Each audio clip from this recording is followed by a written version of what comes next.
د ده لور پیغله شوه.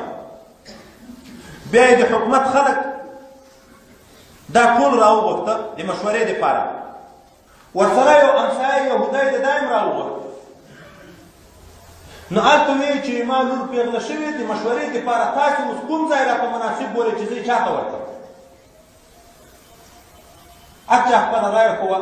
دا یهودي نه یې پوښتنه وکړه چې کومه همسایه یې؟ هغه ورته وویلې چې زموږ دین ته ګورې که خپل دین اصولو ته ګورې؟ زموږ په دین کې خو دا ده چې زموږ د دین چې کوم عزتمن سړی وي هغه ته خپله لور خور چې څوک ورکړي دا قدرمنه ده. خو یې تاسو د دین اصول دا دي چې څوک یې ښه بزرګ ته، ښه صوفي ته، ښه تقواداره ته ورکړي نو هغه کې ثواب ډېر ده. او که دنیا خلکو ته ګورې نو مالداره ته یې ورکوي خلک. قاضي وایي د ځان سره سوچ وکړو نو خپل غلام مبارک په نامه و. تر دغه نه یې ښه صوفي سړی ونه لید. وایي زموږ په دین کې چې د تقوا لحاظ ده نو زما تر غلام نه بل پرهیزګاره سړی زه نه وینم. د خپله لورې خپل غلام ته مبارک ته ورکړه. 40 شپې پورې مبارک د ده د لور سره نزدېکت نه کوي. هغه لور یې شکایت وکړو کور کې چې زه یې څه خرڅړي ته ورکړی یم، نن 40مه ورځ ده، دی د ما سره هېڅ تعلق نه ساتي. دا قاضي راوغوښت چې ولې داسې کوې؟ ده ورته وویلې ته د حکومت سره یې، کیدای شي تا د حکومت د بیت المال نه څه شی خوړلی هغه د دې بدن تر تللي دې خوړلی او حرامه نفقه چې سړی وخوري تر 40 شپې پورې اثر پاتې وي. 40 شپې پورې. نو ما ویلې چې دا 40 شپې زه خپله حلاله روزي په وخورم، د دغه نه بعد به زه دې سره نزدېکت کوم چې دې وجود پاک شي چې ما ته بیا خدای پاک اولاد راکړي. پس دې هغه نه چې نزدېکت ورسره وکړو خدای پاک حضرت عبدالله ابن مبارک ورکړو چې یو لوی محدث د وخت ده، د امام بخاري استاد ده، لوی سخي د وخت ده، لوی مجاهد د وخت ده، لوی صوفي د وخت ده. په طبقاتو د راویانو کې چې علما یې بیان کوي چا د سخاوت صفت ښه وي، د چا د جهاد صفت ښه وي، د چا د علمیت وي، د چا د فقاهت وي، په ده کې ټول صفات موجود وو. ځکه د هغه پاکې نفقې اثر و. داسې سړي ته یې لور ورکړه چې هغه دیندوسته و، د هغه سره بیا دومره سالم فکر و چې ما نه بیا نسل داسې نسل پیدا شي چې د پاک غذا نه پیدا شي، هغه د خدای د دین خدمت وکړي. بیا حضرت عبدالله بن مبارک پیدا شو. بیا حضرت عبدالله بن مبارک چې غټېږي د دغه یو غلام ده. دغه غلام باندې روزانه مثلا د هغه وخت 2 یا 3 روپۍ مقررې کړي چې ما ته په ورځ کې دومره ګټه نور خپل د خدای پاک بندګي کې وضعیت شاید د تا نه غواړم. بل وخت کې څوک ورته راغلل چې ته خو د خپل غلام سره ډېرې ښېګڼې کوې خو هغه تا ته حرامه روپۍ راوړي. ولې؟ وایي د شپې لاړ شي مړي لوڅوي، کفنونه خرڅوي، هغه د کفنو روپۍ تا ته راوړي. دا یې سخت خفه شو چې اما څومره احتیاط کو اوس مې نفقه بېرته حرامه شوه. نو بله شپه چې هغه د مخکې په دستور باندې وخت د خوب شو ځان یې په ویدو واچوه چې د غلام غلی ووت. چا روان شو دی پسې روان شو پټ. هغه لاړ یو خبر ته ورسېدو، قبر یې رالوڅ کړو، دی د لرې نه ورته ناسته ګوري. بیا هغه قبر ته کوز شو خو په قبر کې وځنډېد، ډېر وځنډېدو. ده سودا شو چې خوا کفن خو مې اوس ترېز ولې دومره وځنډېدو. غلی چې ورغی چې ګوري هغه د ده غلام په هغه قبر کې په لمانځه ولاړ د ژاړې خدای پاک ته په عبادت باندې. تر سهاره یې هغه غلام په هغه قبر کې د خدای عبادت کوو چې سپېدې وچاودې نو راووت بېرته یې هغه قبر پټ کړ. حضرت عبدالله بن مبارک غلی مخکې راغی، غلام یې شاته راغی، په غلام یې ځان ونه لید.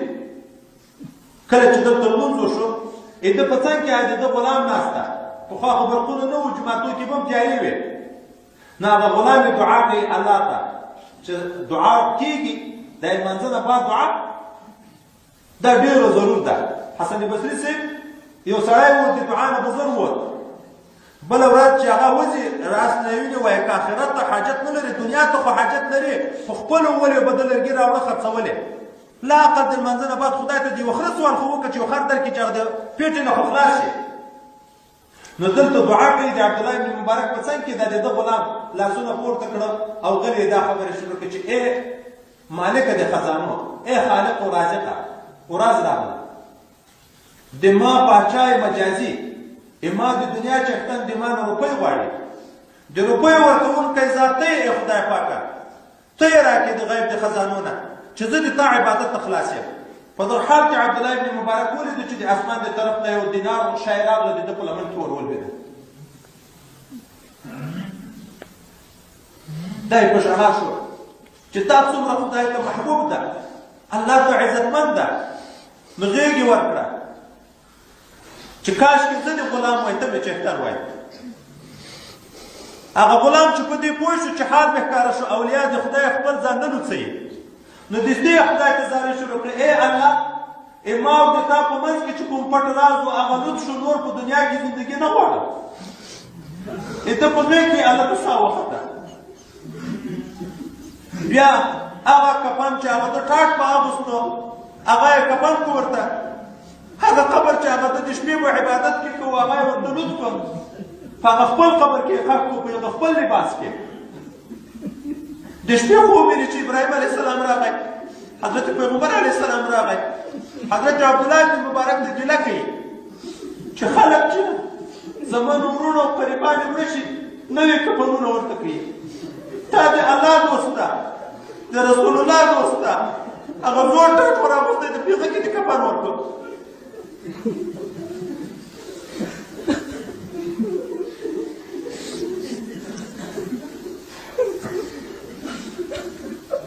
موږ د خپل قیمت ورک شوی، د خپل اولاد قیمت رانه ورک شوی، د خپل مال قیمت رانه ورک شوی.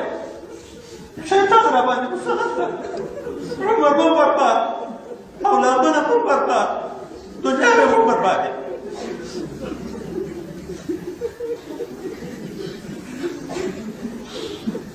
او ګورو دنیا کې ابتلاګ را روانې، فتنې را روانې، زلزلې را روانې، سیلابونه را روان، قحطۍ را روانې، مهنګایي او قیمتي جګړونه را روان. هر شی په موږ راځي خو موږ خپل ځان ته نه ورپام کېږي، خپل خالق او مالک ته مو نه پام کېږي چې دا خو موږ ته تنبیه راکوي چې لږ ما ته تابع شئ، دا نو مال او اولاد مه بربادوئ.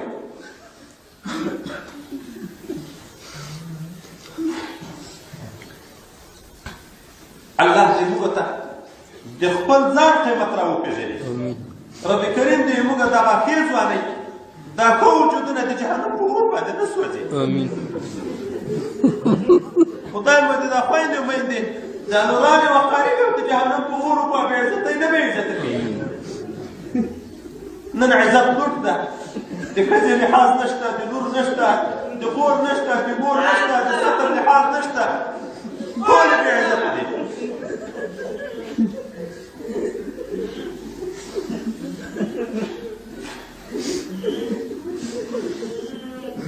همه وخت باید الله ته متوجه شو، هر ساعت ور سکند باید الله ته متوجه شو، خپل چهتر او خپل مالک ته متوجه شو، خپل سودا ته متوجه شو چې غافل نه شو چې دوکه کېږو. دا زموږ سرمایه خوشې رانه ځي، اوبه یې رانه وړي، بربادېږي او بلکې په دغه باندې غرقېږو.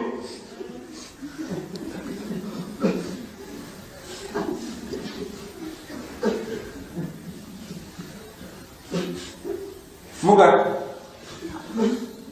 سپینې ګیرې پورې د ځوانۍ قیمتي عمر ټول په لهو لعبو په غفلت تېر کړو.